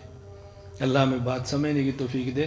ابھی دیکھو میں بیان کے لیے آیا ہوں نا، چھوٹا بچہ نعت پڑھ رہا ہے، اس کو آتی ہے نا، بولو مولانا نواز صاحب سے کوئی نعت پڑھو، حضرت میرا مزاج نہیں ہے، مجھے کہہ دو پڑھو تو میں نے کیا کہنا ہے، کوئی میرا مزاج نہیں، میں یہ نہیں کہتا مجھے آتی نہیں، یہ پڑھ رہے ہیں ہم نہیں پڑھ رہے، ان کو آتی ہے پڑھ لیں گے، ہمیں نہیں آتی، یہ نہیں کہنا ہمیں نہیں آتی، ہمارا مزاج نہیں۔ تو جس کو مسئلہ آتا ہے نا وہ جواب دے گا، چونکہ آتا نہیں نا تو پھر ہم کیا کہتے ہیں، بھئی بحث ہمارا مزاج نہیں ہے، بھئی سیدھی بات کو بھی آتی نہیں ہے، سیدھی سیدھی کو بھی ہمیں نہیں آتا جواب، یہ تو نہیں کہنا جواب نہیں آتا، بس ہمارا مزاج نہیں ہے۔ جب آپ اس کو مسئلے کو سمجھ لیں گے نا تو پھر جواب دینا آپ کا مزاج بنے گا، اور جب سمجھیں گے نہیں نا تو پھر آپ کا مزاج نہیں بنے گا، اور پھر کھاتے آپ مشائخ کے ڈال دیں گے، اکابر نے منع فرمایا، ہمارے کابر کا طریقہ نہیں۔ میں نے کہا وہ تمہیں منع فرماتے ہیں، مجھے منع کیوں نہیں فرماتے؟ میری گزارش سمجھ آ رہی؟ چلیں اللہ میں بات سمجھنے کی توفیق عطا فرمائے۔ تو میں نے خیر یہ تھوڑی سی باتیں عرض کی ہیں، یہ بات سمجھ آ گئی؟ بس اس حدیث کے اندر 2-4 باتیں مکمل کر لیں۔ اب بات سمجھنا، خلیفہ راشد کی سنت کو لازم پکڑو۔ سوالات آگے آئیں کہ میں یہاں صاف کر رہا ہوں۔ ایک ہے خلیفہ راشد کی سنت، ایک ہے خلیفہ راشد کا اجتہاد۔ خلیفہ راشد کا اجتہاد جس کو سارے صحابہ لے لیں وہ سنت خلیفہ ہوتی ہے، اور خلیفہ راشد کا اجتہاد جس سے صحابہ کے اجتہاد ٹکرا جائے اور سب قبول نہ کریں وہ خلیفہ راشد کا اجتہاد ہوتا ہے۔ یہ تو ہوا ہے کہ صحابہ کا خلیفہ سے اجتہاد ٹکرا گیا اور اجتہاد قبول نہیں کیا، لیکن جب خلیفہ راشد کے اجتہاد کو سارے صحابہ قبول کر لیں وہ پھر سنت خلیفہ دیکھنے میں ہوتی ہے، اور اس پر عمل سنت مصطفیٰ کی طرح ضروری ہوتا ہے۔ یہ بات سمجھ آئی؟ جب میں نے اس لیے کہا کہ لوگ آپ سے کہیں گے کہ فلاں مسئلہ عمر کا اجتہاد یہ تھا، عورت کھڑی ہو گئی تو عمر نے رجوع کر لیا، کدھر کی خلیفہ کی سنت؟ بھائی اجتہاد تھا تو اس کے مقابلے میں نص آ گئی نا تو رجوع ہو گیا۔ حضرت عمر کا اجتہاد تھا، عبداللہ بن عمر نے کہا میں نہیں مانتا، ہم کیسے مانیں؟ میں نے کہا اجتہاد کے مقابلے میں اجتہاد آیا ہے۔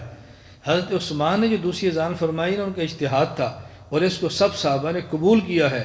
اب یہ اجتہاد شخصی سے نکل کر یہ سنت خلیفہ کی حیثیت اختیار کر گیا ہے، اس لیے اجتہاد خلیفہ کی حیثیت اور ہوتی ہے اور سنت خلیفہ راشد کی حیثیت اور ہوتی ہے۔ یہ بنیادی فرق بہت اچھی طرح سمجھ۔ اچھا، اسی طرح پھر ہمارے خلفۂ راشدین ہیں۔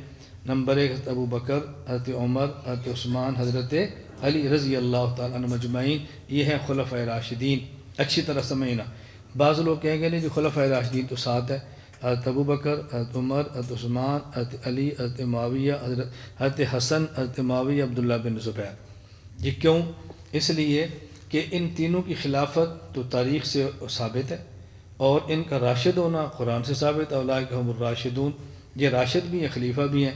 حضرت حسن 6 ماہ تک خلیفہ رہے ہیں، عبداللہ بن زبیر مکہ پہ خلیفہ رہے ہیں، حضرت امیر معاویہ کئی سال تک خلیفہ رہے ہیں۔ یہ کیوں خلفۂ راشدین نہیں ہیں؟ بات سمجھنا، ایک ہے خلیفہ ہونا اور پھر راشد ہونا لغت کے اعتبار سے، اور ایک ہے خلیفہ راشد ہونا شریعت کی اصطلاح کے اعتبار سے۔ جب ہم کہتے ہیں نا خلافت راشدہ، اس کا معنی ہے خلافت راشدہ موعودہ فی القرآن، صحابہ کرام میں سے وہ صحابہ جن کے ساتھ خلافت کا وعدہ اللہ نے آیت استخلاف وعد اللہ الذین آمنوا منکم وعملوا الصالحات میں کیا ہے، وہ 4 ہیں۔ یہ ہے خلفۂ راشدین کا معنی۔ یہ نہیں کہ صحابہ میں سے اور کوئی خلیفہ نہیں اور راشد نہیں، خلافت راشدہ موعودہ فی القرآن۔ میں ایک مثال دوں گا یا اس کو نظیر کہہ لیں پھر بات سمجھ آئے گی۔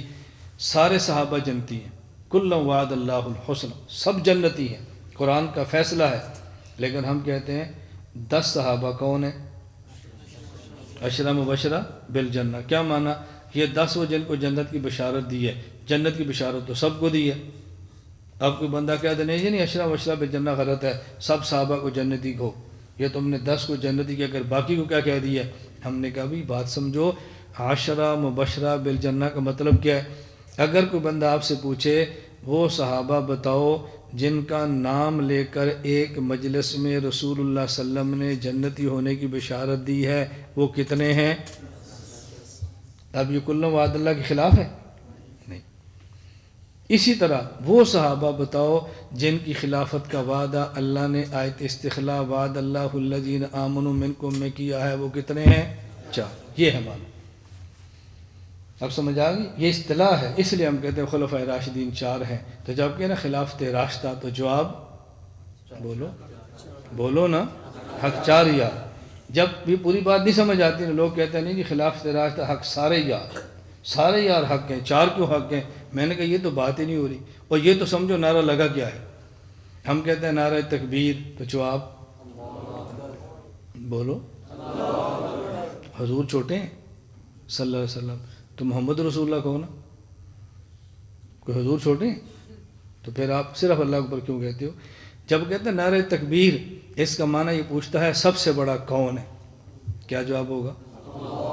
نعرہ رسالت، یا رسول اللہ کیوں نہیں کہتے؟ بھئی جب کہتے ہیں نعرہ رسالت، وہ پوچھتا ہے کہ بتاؤ رسول اللہ کون ہے؟ اگر تو رسول اللہ محمد ہے تو کہیں گے محمد رسول اللہ، اگر رسول اللہ یا ہیں تو پھر کہیں گے یا رسول اللہ۔ بھئی یہ تو پوچھو اس نے پوچھا کیا ہے؟ وہ پوچھ رہا ہے کہ تمہارے رسول کون ہے؟ آپ کہتے ہیں یا رسول اللہ۔ وہ یہ تھوڑا کہہ رہا ہے بھئی مجھے کو یا رسول اللہ، وہ تو پوچھ رہا ہے تمہارا رسول کون ہے؟ کون ہے رسول؟ تو نعرہ تو سمجھو خلافت راشدہ۔ اس نے کیا پوچھا آپ سے؟ وہ بتاؤ جن کی خلافت کا وعدہ قرآن نے آیت استخلاف میں کیا ہے، وہ کتنے ہیں؟ تو پھر حق سارے یار کا معنی کیا ہو؟ اب ہوتا کہ ایک بندہ اٹھتا ہے، وہ نئی تحقیق پیش کرتا ہے، ساتھ دلیل کا چٹکلا چھوڑتا ہے، ہمارے آدھے بندے پھسل جاتے ہیں، علامہ صاحب نے بڑی دلیل لی ہے۔ اور یار جو ہمارے اکابر اور مشائخ تھے ان کے پاس دلائل نہیں تھے۔ ہمارا المیہ کیا ہے؟ ہمارے اکابر جن دلائل کی بنیاد پر ایک عقیدہ پیش کرتے ہیں نا، ہم وہ دلائل نہیں پڑھتے، اور مخالف کوئی دلیل پیش کرتا ہے نا تو ہم کہتے ہیں یار ہمارے اکابر کی بات ہے لیکن دلیل تو نہیں ہے نا، دیکھو وہ تو دلیل سے بات کر رہا ہے، یار وہ دلائل تو آپ نے نہ پڑھے نہ سنے۔ اس لیے میں اپنے حضرات سے کہتا ہوں اپنوں کی بات سنو، اپنوں کی سنو، اپنوں کی سنو۔ آپ کو چسکا ہے کبھی اس کا کلپ، کبھی اس کا کلپ، کبھی اس کا کلپ، پھر پریشان ہوتے ہیں تو پھر کہتے ہیں جواب کیا ہے؟ بھئی پہلے اپنے مسئلے سمجھ لیتے اس کے بعد کسی اور کو سنتے۔ خیر میں نے چند ایک بات اس حدیث کے حوالے سے پیش کی ہیں۔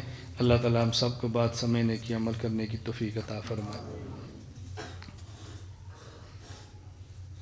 یہ تقلید پر احادیث مبارک سے میں نے دلائل پیش کی ہیں، بس تھوڑا سا وقت میں 1-2 حدیثیں اختصار سے پیش کرتا ہوں جو تقلید شخصی پر ہیں۔ ایک ہے تقلید مطلق اور ایک ہے تقلید مطلق کا معنی کسی بھی مجتہد کی تقلید کرو، تقلید شخصی کا معنی ہر مسئلے پہ ایک کی تقلید کرو، بس صرف یہ چاندے کے، اس کے بعد پھر اعتراضات وہ انشاءاللہ اگلی مجلس میں لے جائیں گے۔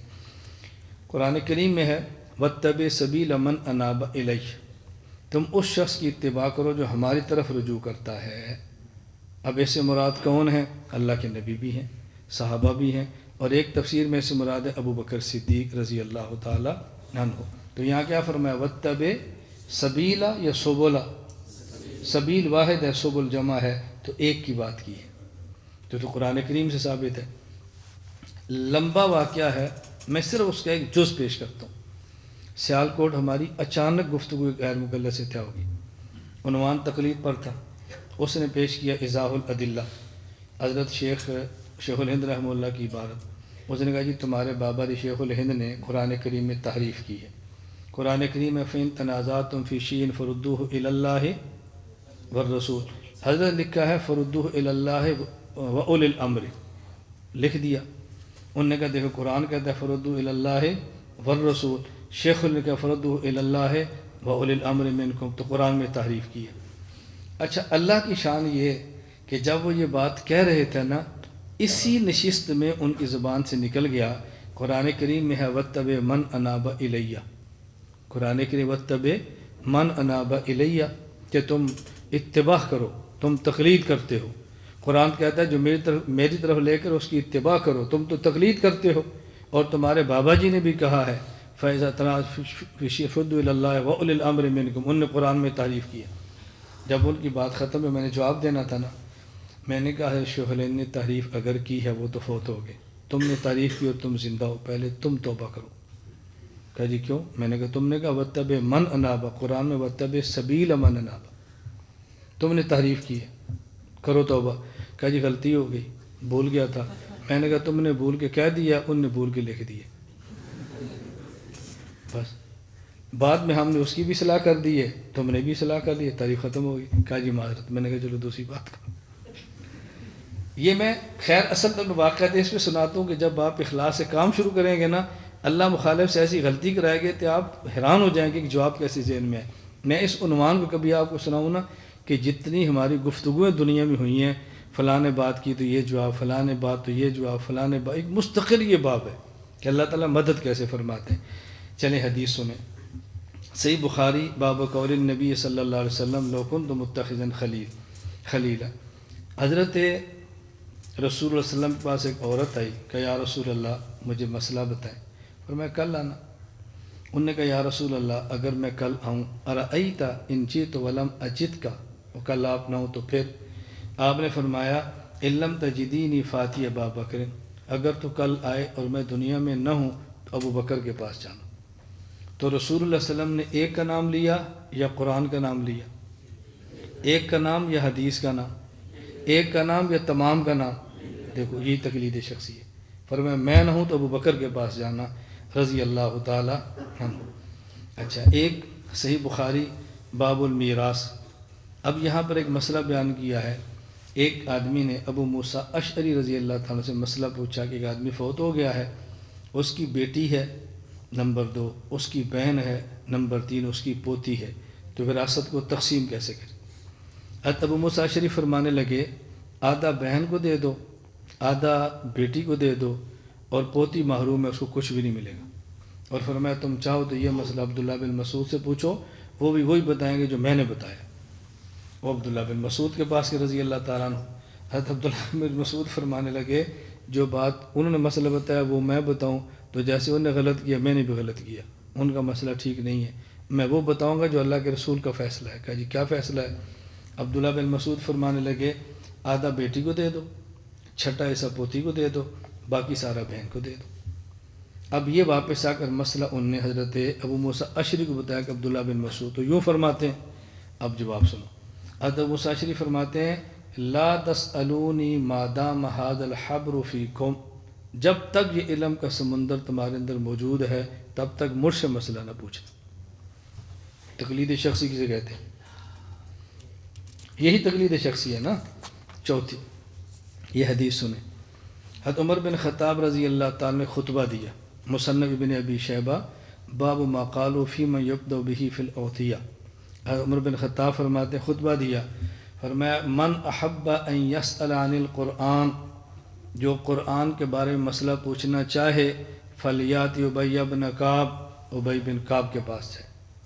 نمبر 2 ومن احب ان یسأل عن الفرائض، جو میراث کا مسئلہ پوچھنا چاہے فلیات زید بن ثابت، وہ زید بن ثابت کے پاس جائے۔ ومن احب ان یسأل عن الفقہ، اور جو فقہی مسئلہ پوچھنا چاہے فلیات معاذ بن جبل، وہ معاذ بن جبل کے پاس جائے۔ ومن احب ان یسأل عن المال، اور جس کو مال چاہیے وہ میرے پاس ہے فلیاتنی فإن اللہ جعلنی خازنا وقاسما، مجھے اللہ نے بیت المال کا خازن بھی بنایا ہے اور خلیفہ بنا کر تقسیم کا اختیار بھی دیا ہے، وہ میرے پاس ہے۔ حضرت عمر بن خطاب نے تقلید شخصی کی بات کی ہے، قرآن کا مسئلہ فلیں سے پوچھو، اور کسی کی بات تو نہیں کی۔ تو فرد کی بات کر رہے ہیں کہ جو بندہ کسی چیز پر ماہر ہو اس کے متعلقہ مسائل اسی سے پوچھو۔ اب آپ کے ذہن میں آئے گا تقلید شخصی تو نہیں ہے، قرآن کا مسئلہ اس سے پوچھ لو، میراث کا اس سے پوچھ لو، فلاں اس کے پوچھو، اور آپ تو کہتے ہیں سارے معمولی سے پوچھو۔ حضرت عمر کچھ اور کہہ رہے ہیں، آپ کچھ اور کہہ رہے ہیں۔ یہ بات اچھی طرح سمجھو، حضرت عمر بات سمجھا رہے ہیں چونکہ وہ فرائض کا ماہر ہے، وہ قرآن کا ماہر ہے، وہ فلاں مسئلے کا ماہر ہے، اور امام بھی انہی ایسے شخص ہیں جو ان علوم میں تمام کے ماہر ہیں، ان علوم میں تمام کے ماہر ہیں۔ اس لیے ہم نے کہ ایک سے پوچھو، کسی اور جگہ جانے کی ضرورت نہیں۔ جو بندہ جس فن کا ماہر ہوتا ہے نا اس فن میں اسی کی رائے کا اعتبار ہوتا ہے۔ اللہ تعالیٰ ہم سب کو بات سمجھنے کی توفیق عطا فرمائے۔ تقلید کا معنی، تقلید کے دلائل ہم نے کسی حد تک پورے کیے، آئندہ انشاءاللہ تقلید نہ کرنے کے نقصانات، اور پھر اس کے بعد تقلید پر اعتراضات اور ان کے جوابات لیکن یہ مجلس شروع ہوگی انشاءاللہ اب رمضان کے بعد، شوال گزار کے انشاءاللہ، جب شوال میں داخلہ ہو جائے گا پھر، چونکہ اگلی ہماری مجلس 28 فروری کی ہے اور وہ سالانہ جلسہ ہے جس میں ختم بخاری بھی ہے، دیگر بھی اشتہار بھی اس کا باہر لگ گیا ہے۔ اللہ تعالی ہم سب کو قبول فرمائے، اللہ تعالی ہم سب کو علم نافع عطا فرمائے۔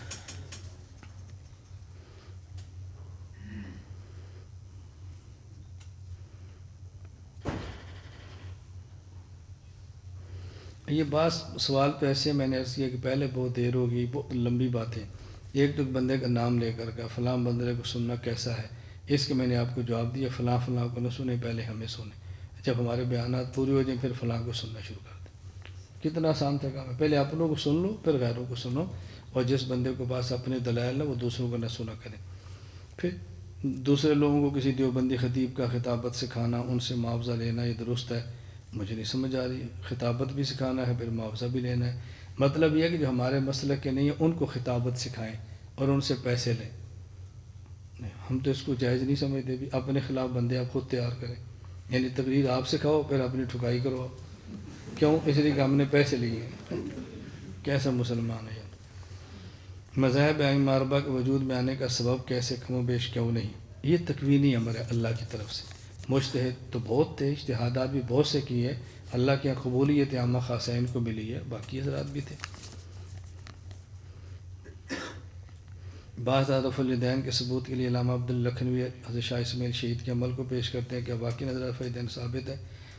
حضرت لکھنوی تو بہت چھوٹے آدمی تھے، شاہ اسماعیل شہید تو بہت چھوٹے آدمی تھے، کوئی رفع الیدین میں امام شافعی کو پیش کر دے تو پھر آپ چھوڑ دیں گے؟ ہم نے اتنے بڑے بندے کو دیکھ کر رفع الیدین شروع نہیں کیا تو علامہ عبدالحی کو دیکھ کر شروع کر دیں گے؟ علامہ عبدالحی کو مجتہد تھوڑے ہی تھے، بعض مسائل میں ترجیح کسی اور کو مسئلے کو دے، اس سے کیا فرق پڑتا ہے؟ تو یہ سب باتیں کہ چیلنج ہم سمجھتے ہیں، جو فلاں بندے نے یوں کہا۔ میں آپ سے کئی بار ایک بات عرض کیا کرتا ہوں، امام بخاری بہت بڑے ہیں اور امام حنیفہ بولو ان سے بھی بڑے۔ اب ایک بندہ کہ جی امام بخاری نے یہ لکھا ہے اور امام حنیفہ نے یہ لکھا، امام بخاری کو نہیں مانتے، میں نے کہا مانتے ہیں لیکن ان سے بڑا جب ہے تو پھر ان کے مسئلے پر عمل کی کیا ضرورت ہے؟ علامہ عبدالحی لکھنوی بہت بڑے آدمی ہیں لیکن امام شافعی سے بہت چھوٹے ہیں۔ ہم نے اتنے بڑے آدمی کو امام صاحب کے مقابلے میں چھوڑ دیا، اور صرف ہم نے نہیں چھوڑا، حضرت امام شافعی رحمۃ اللہ علیہ کسی غرض کے لیے کوفہ گئے، امام حنیفہ کے مزار مبارک یا مسجد ہے وہاں گئے تو امام شافعی نے نماز پڑھی اور رفع الیدین کے بغیر پڑھی۔ پوچھا جی آپ کا تو ادھر رفع الیدین کا ہے، رفع الیدین کیوں چھوڑا؟ فرمایا صاحب قبر کی حیا کی وجہ سے۔ امام شافعی جیسے بندے نے امام حنیفہ کا حیا کر لیا ہے تو ہم چھوٹے موٹے کون ہوتے ہیں؟ اللہ میں بات سمجھنے کی توفیق دے۔ تو انشاءاللہ 28 فروری کو سالانہ اجتماع ہوگا، جامعہ کا ختم بخاری بھی ہوگا، اور میں بھی اس میں تو روٹین پر حاضری دوں گا جیسے دیتا ہوں انشاءاللہ، باقی حضرات روٹین وائز سے ہٹ کر آئیں گے۔ بس ہمارا ہے کہ ابھی درس ہے، اس وقت خطابت ہوگی، ابھی معمول کی بات ہے، پھر ذرا خلاف معمول ہوگی، پھر کیوں نہیں سوچنا یار یہ آج مولانا صاحب کو کیا ہو گیا؟ ہمارے یہاں استاد مولانا زید راشد صاحب سرگودہ تشریف لائے، یہ 1998 کی بات ہے، تو میں نے کمپنی باغ سرگودہ جلسہ کرایا، تو میرے استاد ہیں، بہت گھن گرج سے انہوں نے بیان کیے، بہت گھن گرج سے۔ تو اب ظاہر ہے کئی سال پرانی بات ہے، 98 کی بات کر رہا ہوں، 20 سال پرانی۔ تو اس وقت ان کا بھی وہ جوانی تھی جو اب نہیں ہے۔ تو استاد جی خود مجھے واقعہ سناتا ہے کہ میں جب گجرانوالہ گیا تو ہمارے فلاں فلاں صاحب ہے، تو انہوں نے کہا جی آپ نا شیراں والا باغ میں آج جمعہ ویسے پڑھائیں جیسے آپ نے سرگودہ مولا الیاس گمن کے جلسے پر تقریر کی تھی۔ تو استاد جی فرماتا ہے میں نے ان سے کہا تم ایسے مجمع دو جیسے اس نے دیا تھا۔ مجمع شیراں والا باغ کا، جلسہ کمپنی باغ کا، زبان کمپنی باغ والی کیسے ہو سکتا ہے؟ اور بھائی جو درسگاہ کی زبان ہے وہ اور ہوتی ہے، جو جلسے کی ہوتی ہے، اور یہ عیب نہیں ہے، اس پر تمہیں اللہ کا شکر ادا کرنا چاہیے، اللہ تعالیٰ نے تمہیں ایسا بندہ دیا ہے۔ اس کو چاہو تو رائے کی میز پر بٹھا دو، چاہو تو جھنگ کے سٹیج پر بٹھا دو، چاہو تو ڈیرہ اسماعیل خان کے سٹیج پر بنا دو، چاہو تو بہاولپور کے سٹیج پر بٹھا دو، کسی پر بٹھا کر تو دیکھو نا، نہیں سمجھ آ رہی؟ اور چاہو تو خانقاہ کی مجلس پر بٹھا دو، اللہ اللہ کرنا سیکھو۔ اللہ کا کتنا کرم ہے، یہ خدا کا کتنا کرم ہے۔ مجھے ایک بار استاد زید راشد صاحب فرمانے لگے الیاس یار ہمیں چاہیے کچھ ایسے خطیب تیار کریں جو ہر مجمع کے مناسب بات کریں، مدرسے میں مدرسے والی، کالج میں کالج والی، ٹی وی پر ٹی وی والی۔ تو میں نے کہا استاد جی ایک بات میں عرض کروں، مجھے کہتے ہیں ہاں. میں نے کہا میرا خیال ہے کہ ہم ایک کام اور کریں. کہتے ہیں وہ کیا؟ میں نے کہا جو ایسے بندے ہیں نا ان کے لیے فضا بنائیں کہ لوگ ان کو برداشت کریں. میں کہا صحیح سمجھ آ گئی؟ کہتے ہیں آ گئی. آپ کو سمجھ آ گئی؟ وہ آپ کو آ گئی ہے کہ نہیں؟ ہاں یہ بات میں سمجھاتا ہوں. میں ایک بار حسنین مولانا طارق جمیل صاحب سے ملا، یہ کافی 8-9 سال پرانی بات ہوگی، تو مجھے مولانا فرمانے لگے آپ کے دلائل ماشاءاللہ بہت زبردست ہیں، لہجہ تھوڑا سخت ہے. میں نے کہا جو آپ نے میرا بیان سنا تھا میں نے کہاں کیا تھا؟ کہتے ہیں جھنگ. تو میں نے کہا رائے گنج تو نہیں کیا.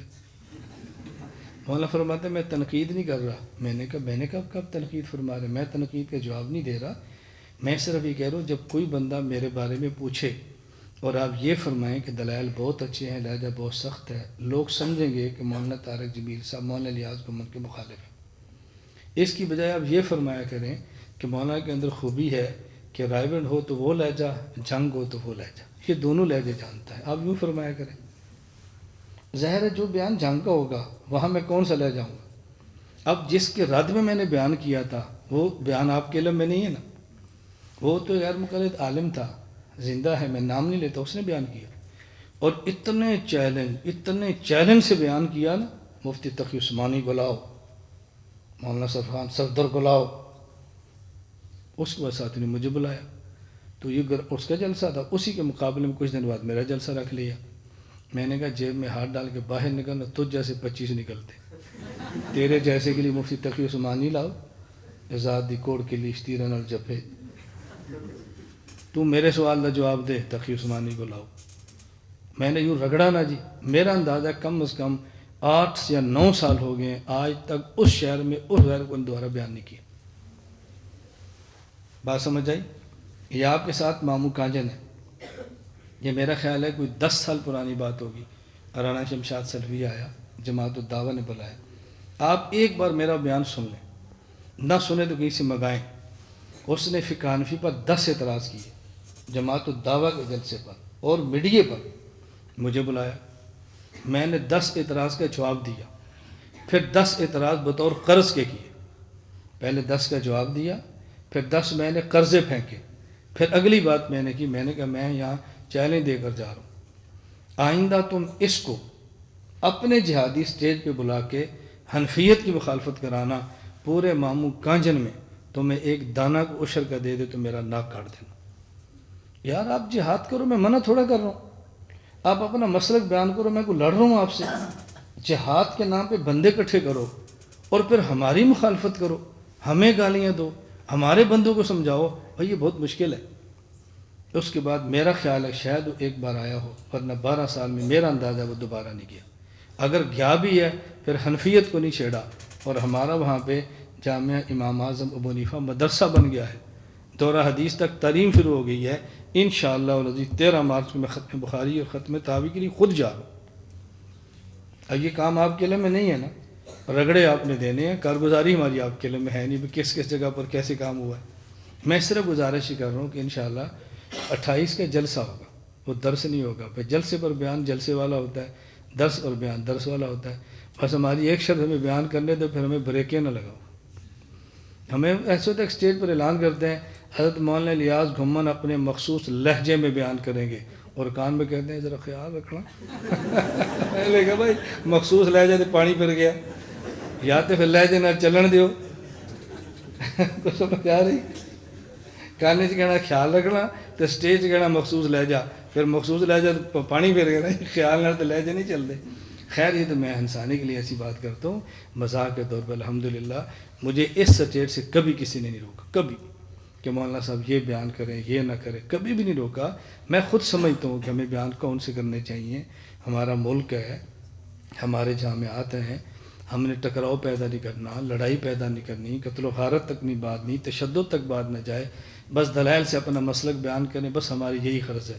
اللہ مجھے اور آپ سب کو اکابر کے مسلک کو، اکابر کے منہج کے مطابق لے کر چلنے کی توفیق عطا فرمائے. وآخر دعوانا الحمدللہ رب العالمین. الحمدللہ رب العالمین والصلاة والسلام علی رسولہ وعلی آلہ وصحابہ اجمعین. یا اللہ ہم سب کو قبول فرما، گناہوں کو معاف فرما، خطاؤں سے درگزر فرما. اے اللہ کریم اپنے کرم سے جامعہ کو ظاہری اور باطنی ترقی عطا فرما، ہمارے تمام مدارس کی حفاظت فرما، تمام مساجد کی حفاظت فرما، تمام علماء کی حفاظت فرما، ہمارے ملک پاکستان کی حفاظت فرما، دہشت گردی فرقہ واریت کی لعنت سے ہمارے ملک کو محفوظ فرما۔ اے اللہ ہمیں ہماری نسلوں کو دین کی خدمت کے لیے قبول فرما لے، اسلام کی زندگی ایمان کی موت عطا فرما۔